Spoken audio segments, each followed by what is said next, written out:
If you've ever walked along the Bay of Fundy at night, you probably noticed the sky is filled with stars. Well, that celestial view could soon be one of the area's top tourist attractions. Astrotourism is one of the fastest growing forms of tourism in the world. People travel across the globe to observe the night sky.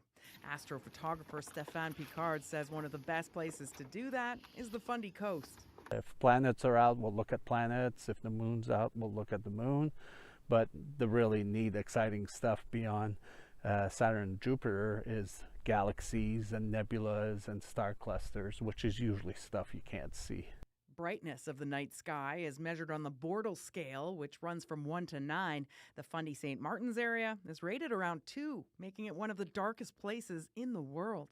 80% of Americans can't see the Milky Way from where they live. And in Canada, it's now creeping above 60% because there's so much more concentration of population in urban centers. Because New Brunswick's 85% forested, we have not only an abundance of dark skies, they're easy to access. Picard hopes this rare darkness can be preserved. His vision is to see a dark sky corridor stretching roughly 180 kilometers from New River Beach Provincial Park to Hopewell Rocks Provincial Park. It would connect 6 different sites, including Irving Nature Park and Fundy National Park, which are already designated dark sky areas, and the municipality of Fundy St. Martin's, which extends from the edge of the St. John Airport all the way to Little Salmon River. Having a dark sky designation really touches on a lot of things that our community values here.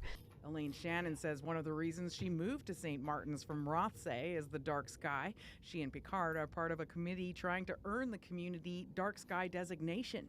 The Chamber of Commerce president says it's good for the environment and business. We would get people that would stay longer, so they wouldn't just come out to the caves and see what was going on there and have a bite to eat. They would actually stay overnight. And what the multiplier for that is amazing when you add in the night stay and then the breakfast the next day and then some astrotourism experiences. So our business owners were all for that. The group has a long list of things to do before the community can be certified. It needs to hold more public consultations and figure out how dark sky guidelines would become law. Fundy St. Martin's Municipal Council wrote a letter this month saying it supports the Chamber's research but needs to know more.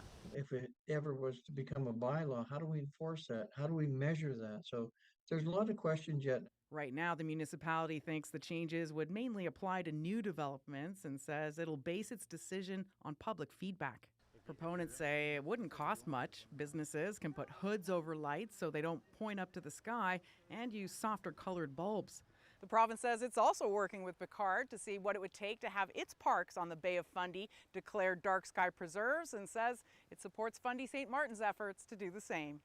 Picard is optimistic. He says seeing the night sky in vivid detail on his tours is a profound experience he loves to share. This gentleman's at the telescope and he's not saying a whole lot for a long time. And I was like, okay, something's up. So I leaned over. I said, are you okay, sir? And he was tearing up. He said, I've been on this earth for over 60 years. I've never seen the moon like that.